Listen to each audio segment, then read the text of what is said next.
What are you looking at the next 5 years? We're building. I think probably one of the things that's been with me my whole life is, for good reason or not, I've always backed myself. The overnight success has been 17 years in the making, right? Absolutely. And he said, do you want to come out for a cigarette?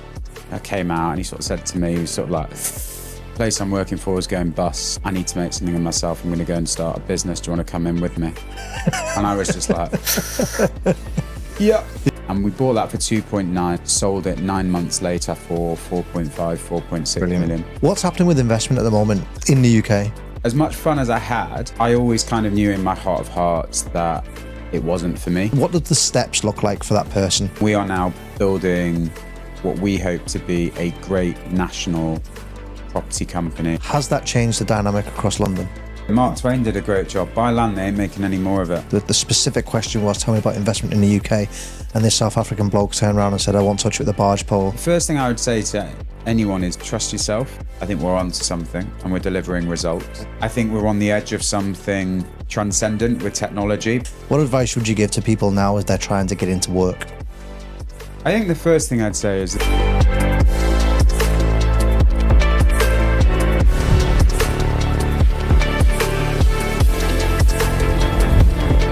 Hello, welcome to the Future Workplace podcast. Now, the idea behind the podcast is that we bring guests on to talk about what the future of workplace looks like. And that can be anything from physical infrastructure all the way through to what the bloody hell is hybrid working. So, speaking of guests that I tried to bring on today, I am joined by the one, the only, Zac Goodman. Hello, Zac.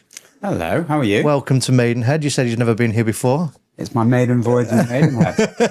I would say I'll show you the delights, but you've probably seen them already on the walk from the train station. Very nice. It was very easy to get here. I liked it. Lizzie line. Yeah, it's brilliant. Zac, look, I've been looking forward to having this conversation with you for a long time. I think we had a conversation with Sean Simons. He waxes lyrical about you, and you're from the dirty part of the northwest. So I need to have I'm looking forward to having a really good conversation with you. There's the first bit of banter out of the way. And we're off.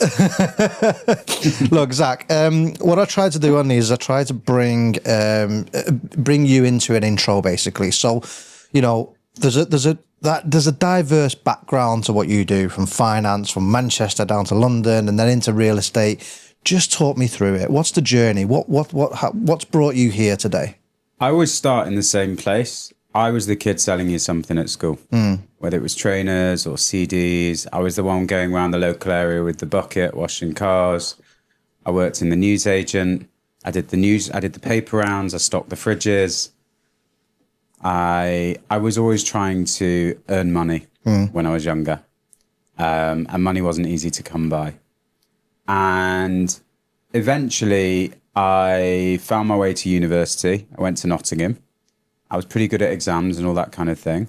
And I linked up with some friends there and set up my first, what I would say, grown-up business. We did events, parties and what have you. But we formed a limited company. We had employees.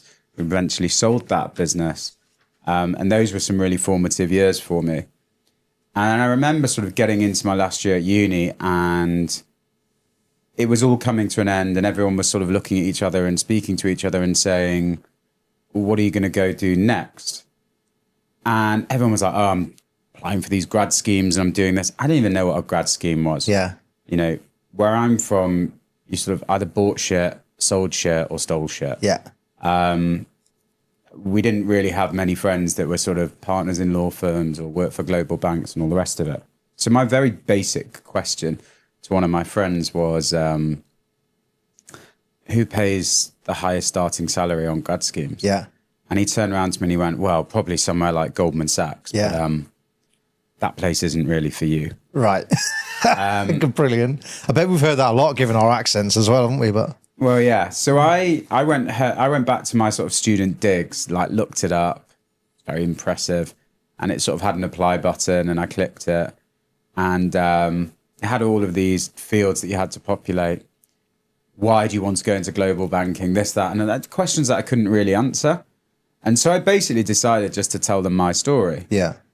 And I started off my application with, I've just been told by a very good friend that knows me well that I shouldn't apply for you. Right. But here's the story of me and what I've done so far in life. Yeah. And I talked to them about all the various scrapes I've had, my entrepreneuriality, that kind of thing. And lo and behold, a few months later, I got a call saying, Mr. Goodman would like you to come to London for an interview. 22 interviews later, I had a job at Goldman's and I was on a plane to New York. I was 21 years old, still trying to understand what a global bank did and what have you. And I had an amazing time there. I worked in New York, I worked in London, I worked in India. Actually, they moved me to India for a year, which was incredible. And as much fun as I had, I always kind of knew in my heart of hearts that it wasn't for me. Yeah. It sounds very cliche, but I'm an entrepreneur. Yeah. I don't say that to impress people. It's just, I think it's almost a form of being a free spirit. Yeah. I want to have more autonomy than the average person. It's just what I need. It's what makes me tick. So after nearly 5 years, I decided I was going to leave. Right. And that coincided with the Great Recession, the credit crunch, the crash of 2009. And actually the bank had done very well during that period of time and we'd all been paid really well. And so I had this moment at 25 years old where I could actually afford to go and take a risk. Right. Didn't have a wife or kids, didn't have a mortgage to pay, had a bit of money in the bank. And I think probably one of the things that's been with me my whole life is, for good reason or not, I've always backed myself. Right. And I had a friend at the time who was working for a company that basically had gone bust and he'd just got married. Right. And we were having dinner together at his flat. And he said, do you want to come out for a cigarette? I came out and he sort of said to me, he was sort of like, yeah, so I'm getting married. Place I'm working for is going bust. I need to make something of myself. I'm going to go and start a business. Do you want to come in with me? And I was just like, yeah. Did you know what it was? He was in real estate. Right. And at that time, like anyone you looked at who had done well in real estate. Yeah, yeah. I was in finance. And we didn't really have an idea. We just knew that we were both going to go and do it together. Yeah. And we basically set up a company and the intention was to go and buy property and trade it. Right. Because the thesis wasn't particularly hard. The world had just fallen apart. Property prices had just crashed. This is 08, 09 period. Yeah. Interest rates had gone to basically near zero. And so it didn't take sort of a world-leading economist to understand that now was a cheap time to buy. There was cheap money. There'll be a reflation. You know, things will go back up in value. And so we backed ourselves. We ran around. We found deals. It was quite easy. Everybody was selling everything. Yeah. And then we took those deals to investors, you know, sort of ran around meeting people.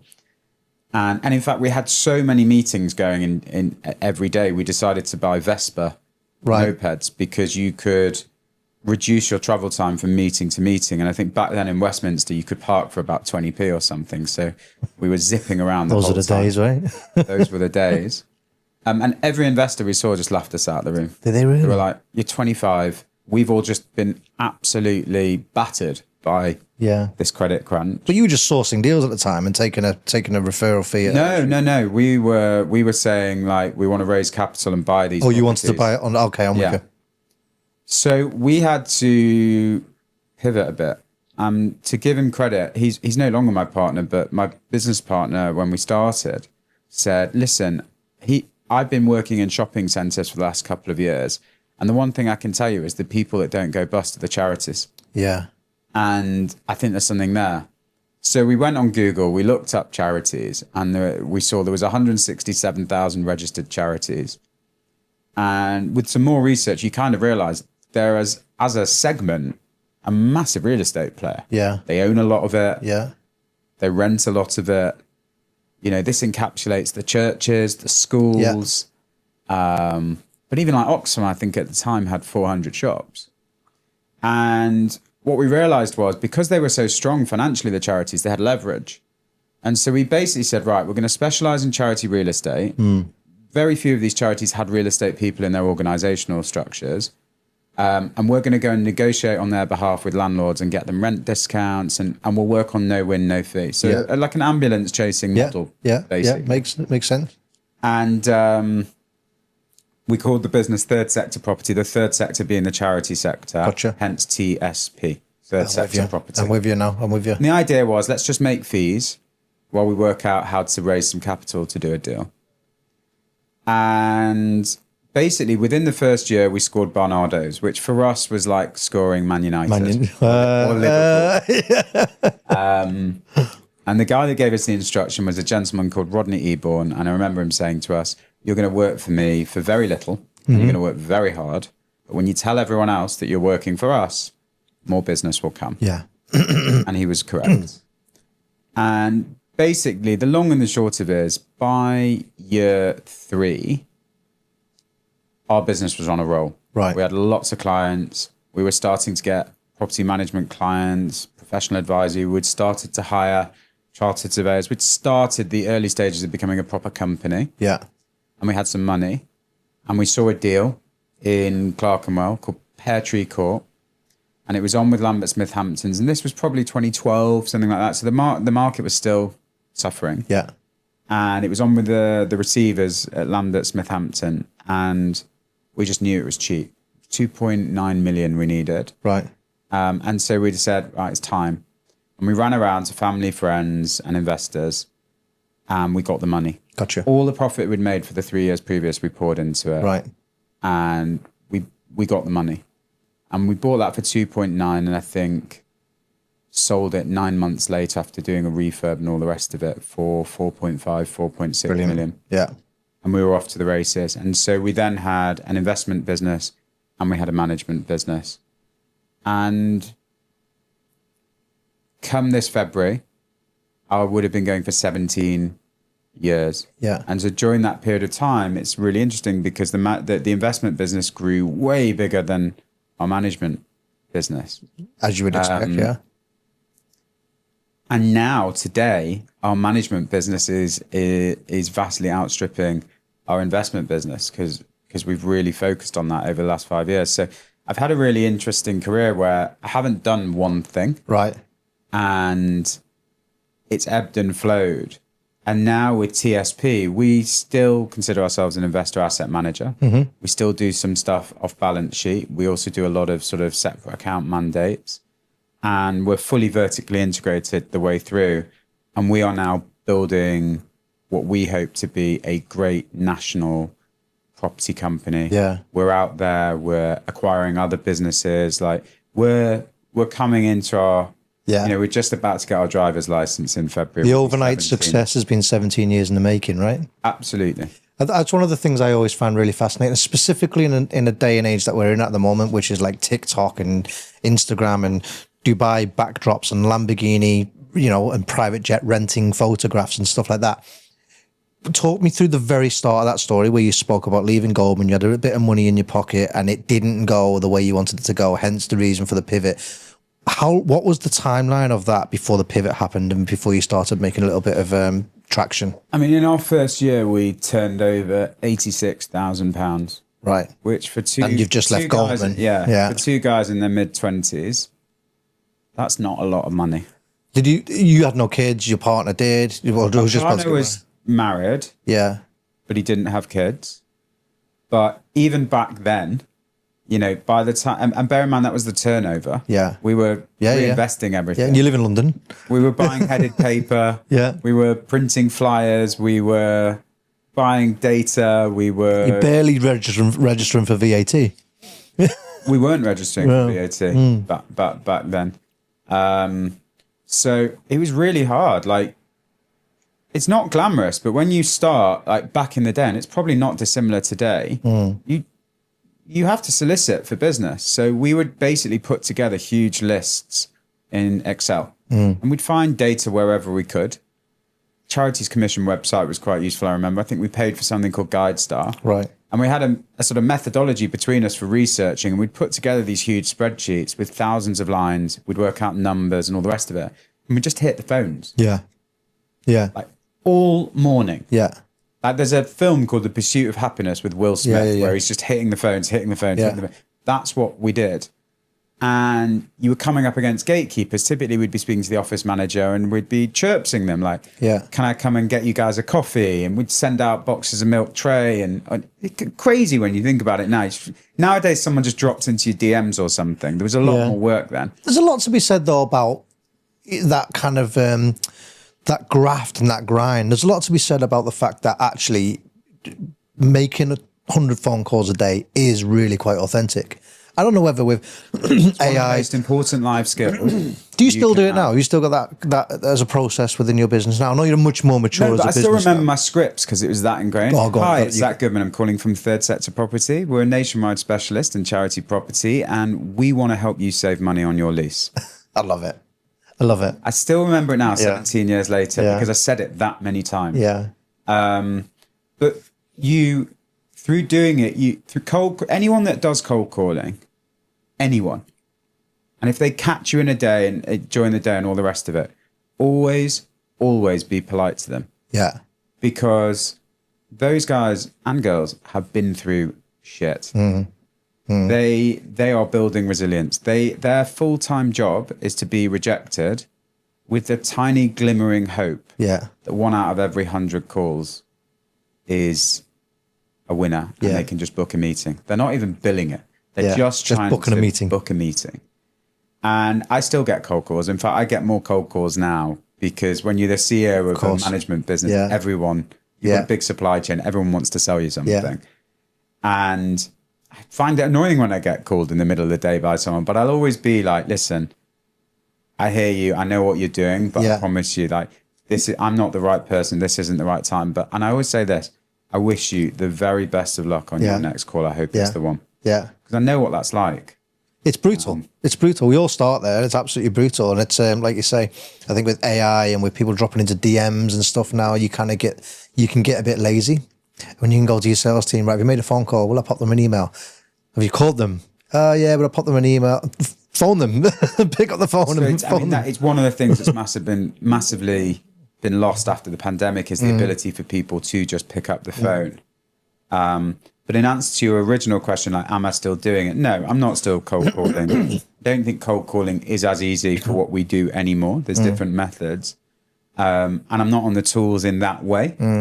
But am I still selling every minute of every day, everywhere, to everyone? Yeah, 100%. And one thing you learn as you grow through business and you build teams and what have you is you're internally selling and you're externally selling. And actually, the more senior you get, that internal sell really grows in importance. Yeah. You're selling a purpose, a mission, a vision. You're selling the idea of come work for me, come follow me. You'll do well here. Yeah. And with a company of people, you are the product of all of their gains. How many staff is there now? So we recently acquired a business over Christmas, so we're approaching 50. Yeah. Now, so we're getting to that point where it's becoming sort of a bigger. Just stand up like the bloody Jordan Belfort and at the front of the stage and say, "This is where we're going," except without the illegal bit. Yeah, that stuff doesn't fly as much. But actually, I'll tell you what, the motivating rallying call still flies. Like I think more than ever, people want to feel sort of that visceral, like, I'm here for a reason, I'm doing something, like, you know, that people want to be motivated more and more and stimulated and what have you. And why wouldn't you? Yeah, absolutely. What, you know, given that we've come from very similar backgrounds, right? You've obviously went to Goldman Sachs, I went and joined the military. Given that as a kind of a backdrop, and, you know, you're obviously hiring a lot of staff and you're talking about the fact that you're trying to set this mission and this Northern Star for people. What advice would you give to people now? We're in an environment where almost hybrid working is like a non-negotiable. I need you hybrid working. I need you doing this. And the fact that you work in the environment that you work in. What advice would you give to people now as they're trying to get into work? I think the first thing I'd say is there's an incredible amount of people online acting as gurus, telling you about all the methodologies of how to be successful. And what they're actually saying is, trust me and follow what I do and you'll be successful. And I'm the opposite of that. The first thing I would say to anyone is trust yourself. The the amount of people that I speak to, young people, they don't trust themselves anymore. Yeah. And so they're sort of looking for other people to tell them what they should be doing. You have to have conviction. You have to have that look in your eyes that you want to do something, that you want to do it, because that is the first thing that everybody will read off you before you open your mouth. I think in terms of, you know, in the context of hybrid work, or let's just call it working conditions and terms, the first few years of your work life is an extension of your education. So it's not about setting terms at that stage in your career. It's about understanding what you're going to get in terms of an experience and exposure to the right people, a place where you're going to have the opportunity, if you graft, to maybe, you know, have that chance to go to that meeting or work with that person and what have you. There are too many people coming into the workforce with an overinflated sense of what their value is, because of a level of educational achievement that they've managed to reach by the age of 21. And if you speak to anyone that gets older, I don't think I truly understood this when I was younger either. But you have to kind of have a certain level of intelligence to do certain things in business. But intelligence on its own very rarely gets you somewhere. But when you combine it with wisdom, that's the multiplier, that's the compound effect. And wisdom just comes with time. And sitting next to Zac Goodman in a meeting room, which you don't experience at the end of Zoom. But maybe it is sitting with me. And bear in mind about, it's not necessarily something that I've invented, because I sat with someone. And I learned off them. And they sat with someone and they learned off somebody. And there's this kind of train of work values and knowledge that's actually been passed down as long as work has been around. It's all apprenticeship based. And so, you know, for young people that are looking to get into the workforce, trust yourself. You may have done well with your education and everything you've done so far, but get over yourself. Just check your ego. Because the workforce is the first place where someone is going to objectively tell you you've failed, which you've never had before. And don't worry about the working conditions as long as they're, you know, you're not working in a windowless room in a basement with no access to a toilet, obviously. But just get stuck in there, get on the field, go play. It's, you know, work is a role-playing game. It's an RPG and computer game. You know, thing. You just got to get on there and get going. Just graft. Jump in. Set your alarm, get on with it, graft. Let's talk about TSP, right? So 17 years. You're kind of right on the edge there of, you know, what did you say? What was the term you used? We're making it sort of thing. We're sort of becoming a teenage now, aren't we? With a driving license. So, you know, teenagers still have their little moments of madness. So I'm sure TSP is the same. Talk to me as if I'm a 5-year-old. What is TSP? So TSP fundamentally manages buildings. And managing a building is taking care with any of the detail that would surround ownership of that building, operation of that building, and looking after the people in those buildings. If I was talking to a 5-year-old. So who's paying for the electricity? Who's collecting the rent off all the people in the building? Who's keeping it safe? Who fixes something when it's broken? Who's paying the interest on the loan for that building? So property is a very administrative world. And so there's a whole supply chain that starts at kind of like the asset owner level, right? So there is some money. Maybe a company has the money, a pension fund has the money, an individual, a landlord has the money. There's someone there. And they make a decision about whether they're going to manage their own property or whether they need a specialist company to come in and manage it on their behalf. Various reasons why they need that. And we're one of those companies. And we can come in, and then you have something called asset management. Now, they might come to us and basically say, look, we don't want to do anything with this. We want you to make, investment decisions for us. We want you to make commercial decisions around leasing and tenants. And we want you to go and finance it for us. And basically, we want to get a report once a month, once a quarter that tells us about the financial performance. And we want you to look after everything that goes below that. Yeah. And so TSB can perform the asset management duties. Below asset management, you have property management. Property management is the day-to-day management and operations of that building. For us, we do predominantly offices, but we also manage retail, industrial, you name it, museums. So at the property management level, you have a chartered surveyor that you put in charge of the building, and he makes sure that all of the obligations of the landlord are being delivered. And there's lots of obligations. There's obligations to the tenants who have leases. There's obligations under the RICS Code of Conduct. There's obligations under health and safety. There's financial obligations under HMRC. The list, and in the UK, we love creating compliance. So it's always growing, right? The sustainability obligations. So that's property management. And then beneath property management, you've got facilities management. And facilities management are the people that come in, and that's sort of the trades. So, and that goes all the way from kind of quite high-end engineering for things like air conditioning systems, lifts, high-tech stuff, all the way down to, plumbers, sparks, joiners, decorators, and what have you. So that's kind of the value chain for asset management, if you like. And then what a lot of companies do, and TSP do, is we have other specialisms that complement that core service. So the modern office requires really outstanding people on the front desk. So we have a team called Resolve. That's our front of house team that are spread out across all the buildings that we manage. And they're highly trained in hospitality. We have a community management team. So we have people in our head office that are running events and building loyalty and community out of the tenants that exist within our buildings. We have a advisory team, which is chartered surveyors that are experts in negotiating leases, property. They're chartered surveyors. So we have an advisory team, and often our clients who own properties require some incidental advisory support from time to time.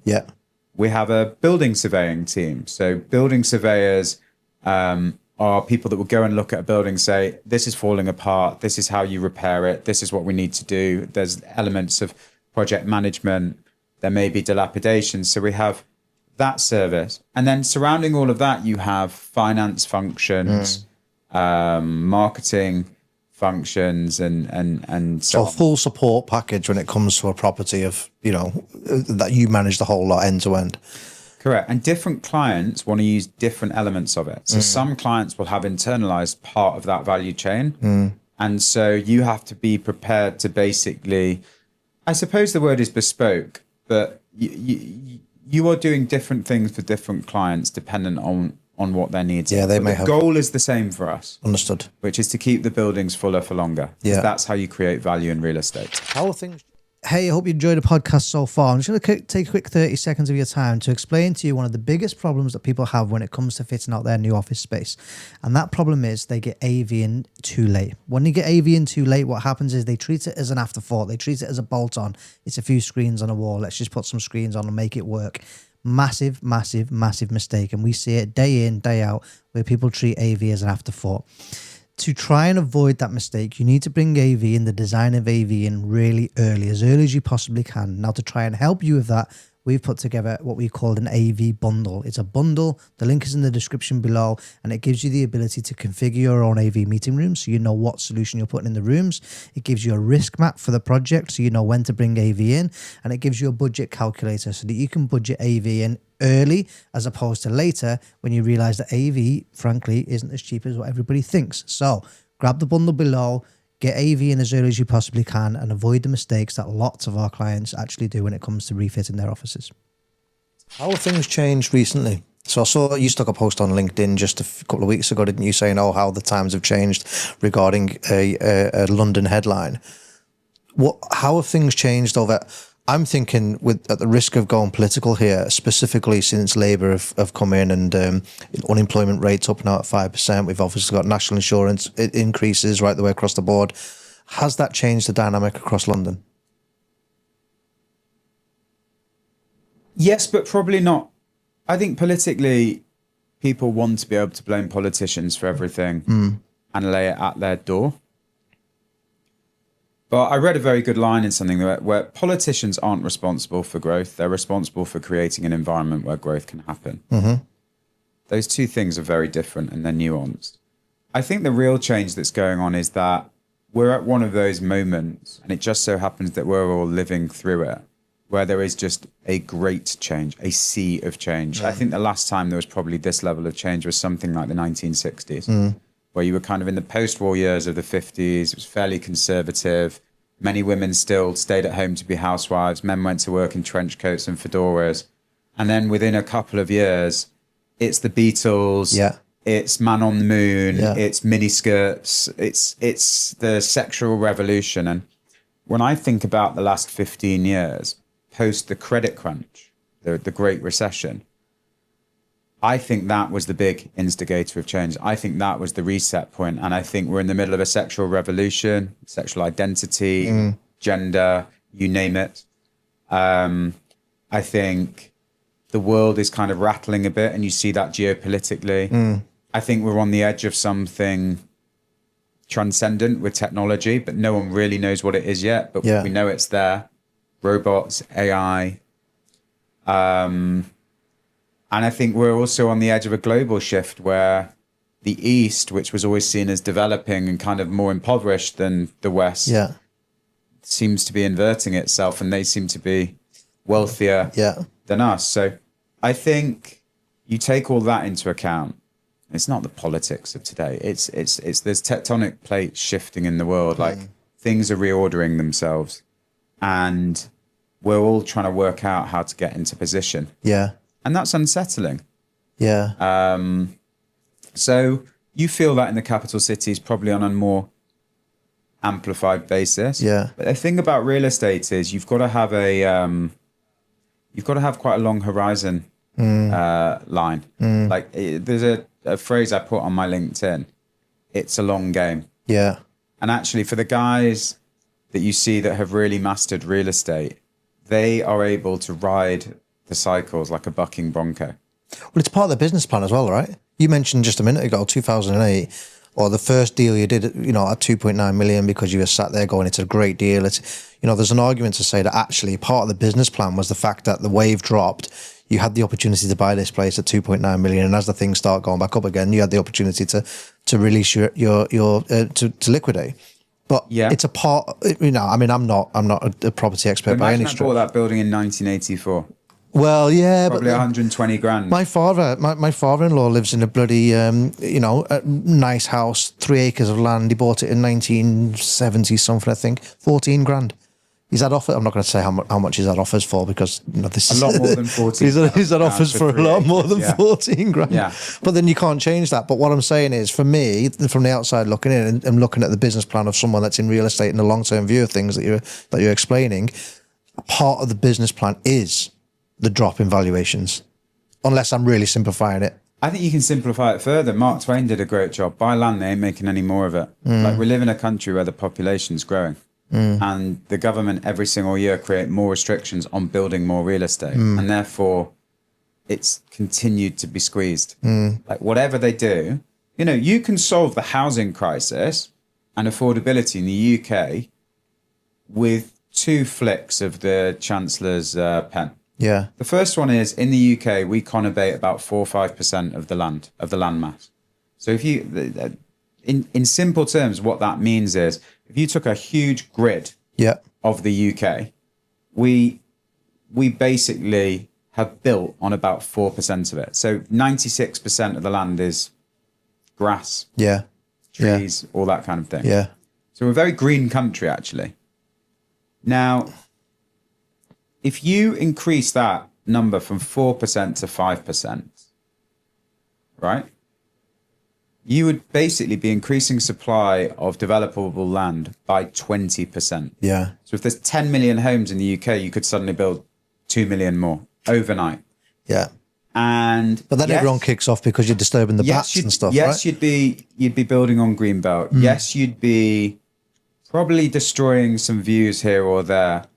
But the reality is, you would be creating financial security for an entire generation. You'd be reinstating the dream of buying your own house young. Yeah. You'd be getting rid of one of the biggest long-term political hotcakes of our generation, which is that people do not have housing security here. You could do it. Just with a flick of a pen. And the price drops would be enormous. Think of the knock-on effect. Suddenly, everyone all over the world would be like, we need to move to England and develop houses. They've got loads of land we can go and do it. Suddenly, we'd get all I was going to ask about that. Industry going again and everything else. Because we're in a position. You look at the socials and everyone's right. Fuck this! I'm off to Dubai because I pay zero tax, and or I'm off to Italy because the tax breaks are much better for entrepreneurs. You're seeing billionaire entrepreneurs leaving the UK because they've lost non-dom status and all this kind of stuff. What's happening with investment at the moment in the UK? I mean, investment's actually coming back quite strongly. I think last year in central London, investment levels have provisionally hit about 9 billion. Right. Which is up on from the year before, which was 6 billion. So people are still investing. Yeah, it's because I'm looking at like what's his name, Roman Abramovich, right, getting kicked out, no more investment in the UK. All the Russians getting kicked out, no more investment in the UK. They're all moving things out to Italy or whatever. I'm looking at. I watched a thing on Bloomberg the other day where there was a South African guy. I can't remember the guy's name, but they spoke. The specific question was, "Tell me about investment in the UK." And this South African bloke turned around and said, "I won't touch it with a barge pole." You've got people going on benefits because they've got ADHD. You got work shy people because it pays more to be on benefits than it does for you to go to work.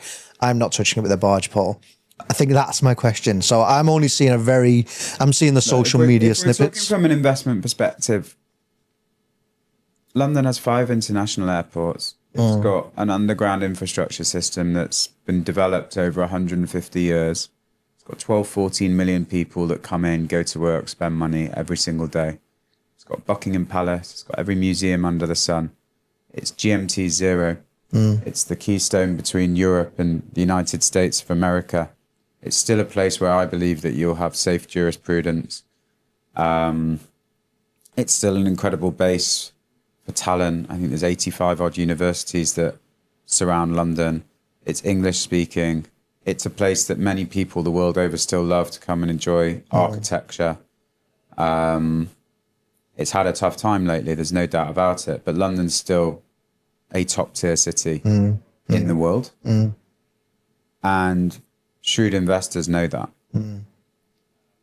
And I think that when you look at places like Dubai, the UAE, these kind of places where people are going, I get it. It's a different proposition. An Englishman that moves to Dubai is never going to become not an Englishman. Yeah, of course. My family came over from Germany, after the Holocaust. And for that reason, I'm incredibly grateful to the UK for sheltering us. But I know for them, when they came over, it was bittersweet because they were not of this land. Yeah. So that's a big proposition. But I get it, and some people will want to go and make some money tax-free, bring it back. I probably would if I was young. Yeah. If I'm honest with you, I'd probably be flipping flats on the Palm or something. Yeah. But people also have to remember that, Dubai's not the full package yet. They had floods over the Christmas period. Their infrastructure couldn't handle it. Yeah. There's change going on there. I've worked abroad, when I was younger. I recommend it for people, but home is more than just the politics of the place. It's where your mum is. For me, it's where I'm guaranteed to be able to get HP at breakfast time. It's I love that. it's a place. It's a place where you're rooted. And there are some people out there that would say very easily that they can just up sticks and go. I admire them. I get it. I think it's less easy for me. I probably would give it a go somewhere else, given different circumstances, but doesn't feel right at the moment.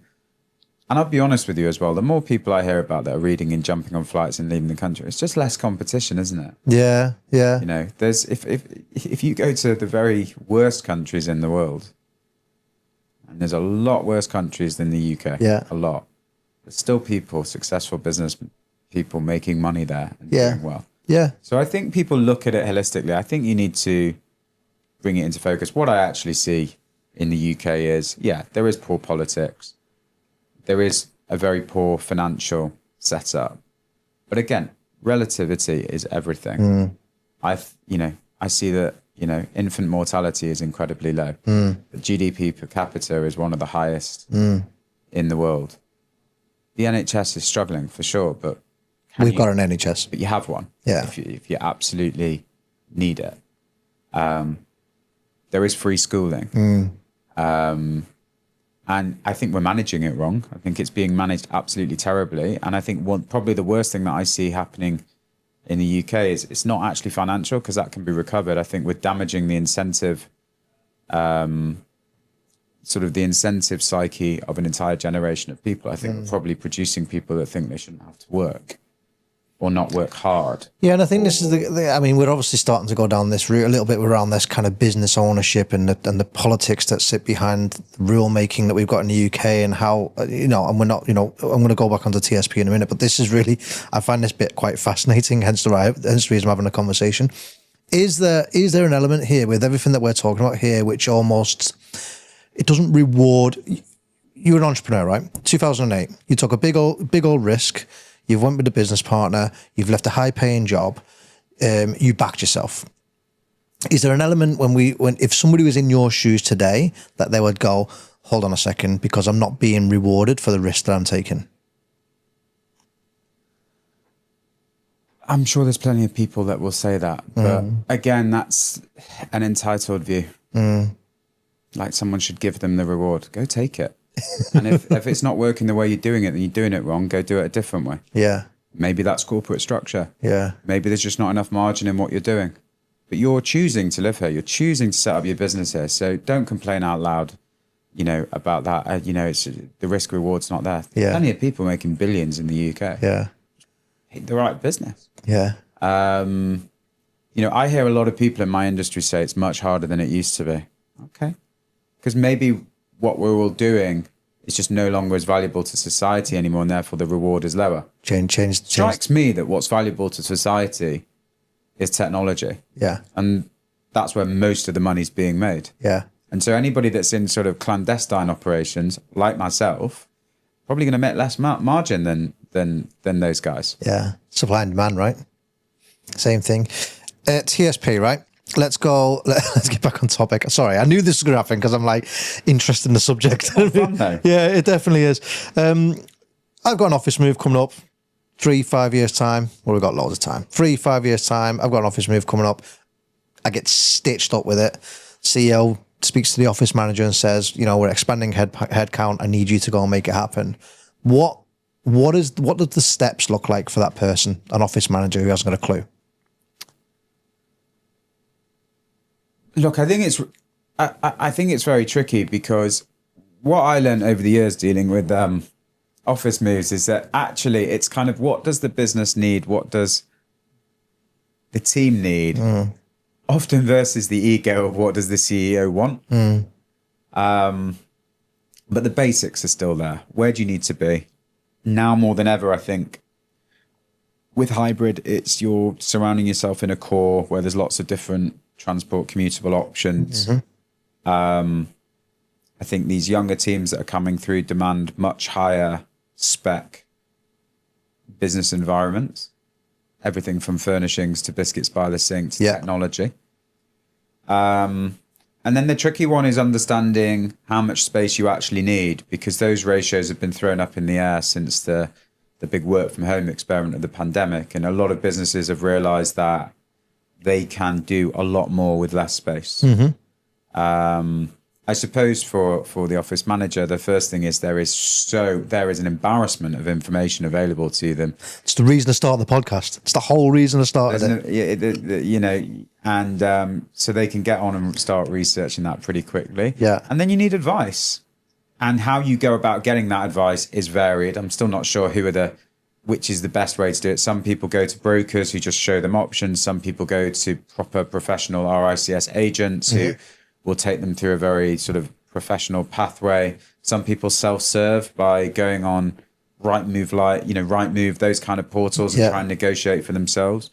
The one thing I'll always say is if a tenant finds themselves in the position of directly negotiating with a landlord, they are not going to come off as well as they would do if they had representation. The money you're paying on the service is going to by far outweigh what you're going to save trying to speak to a landlord. These are like leases and even licenses. There's much better to have someone doing it for you. Also, that tenant should probably be focused on their core business, not being a property negotiator. A lot of people think they can do all this stuff because they bought a house once or they rented a flat once. It's different in commercial. Yeah. And how far into the future does your service TSP provide? So you mentioned about the management of the properties, the facilities management side of things.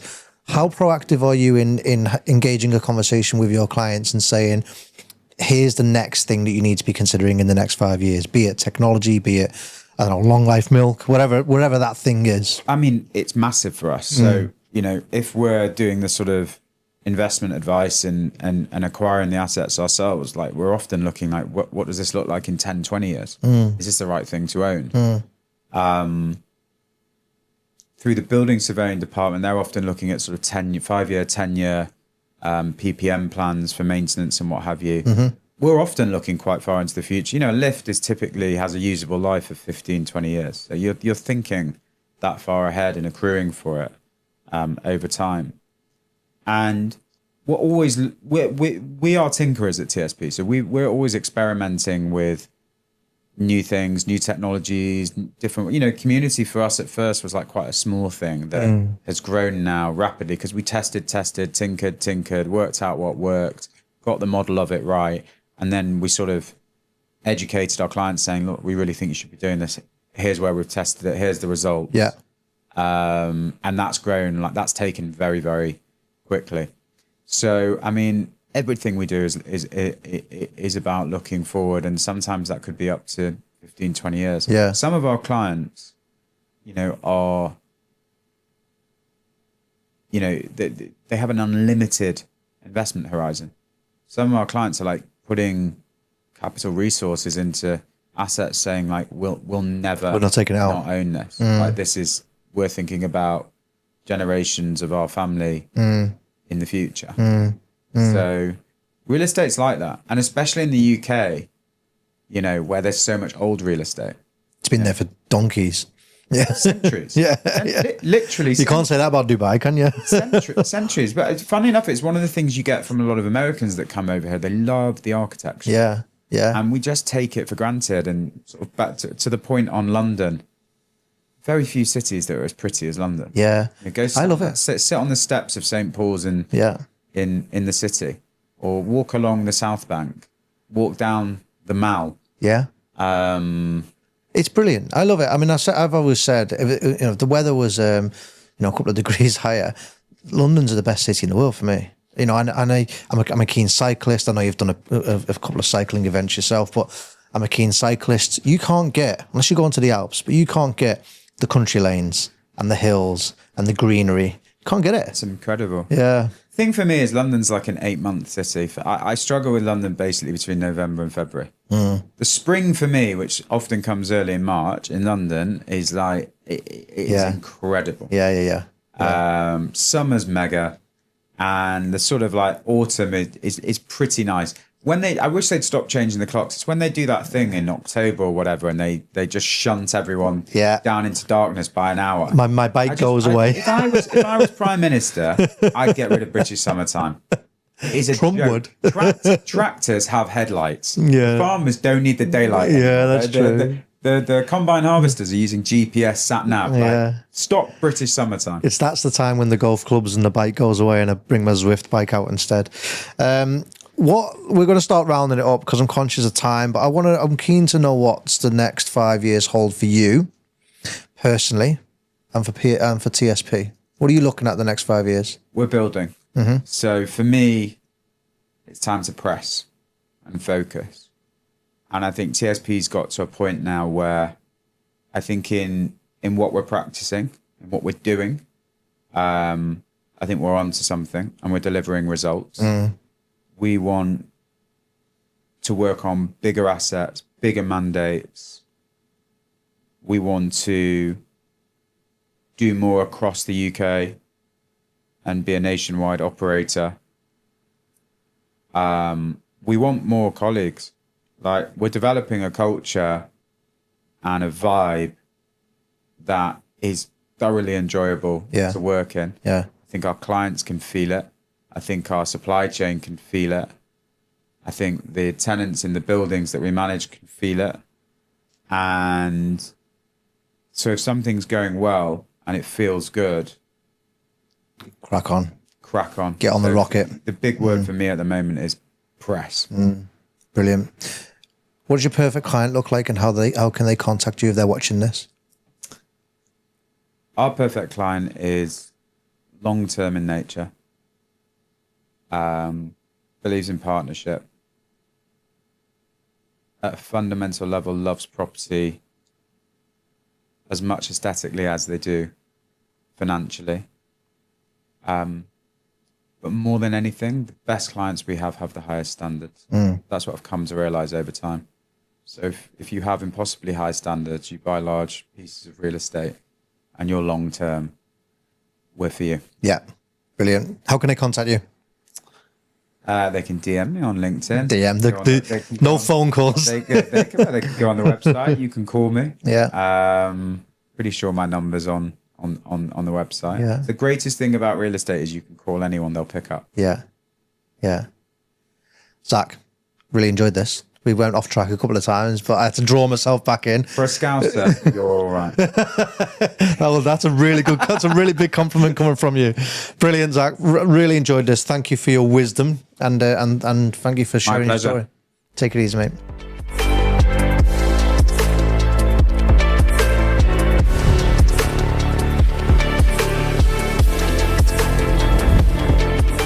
Great. Hope you enjoyed the podcast, and I certainly enjoyed having that guest on. Now, in order for us to close this podcast out, what I want to do is just highlight to you that we're an AV company. That's pretty clear. But what we do with a lot of our clients is we offer them showroom visits, basically. So we quite often go around a lot of the showrooms that are available to us. We're doing a big LED showroom visit. So if you want to come and see some of the latest LED technology that you can deploy within your meeting room, we're doing a big LED showroom visit over the coming weeks. The date's not fully confirmed yet, but we have put together a wait list. The link to that wait list is in the description below.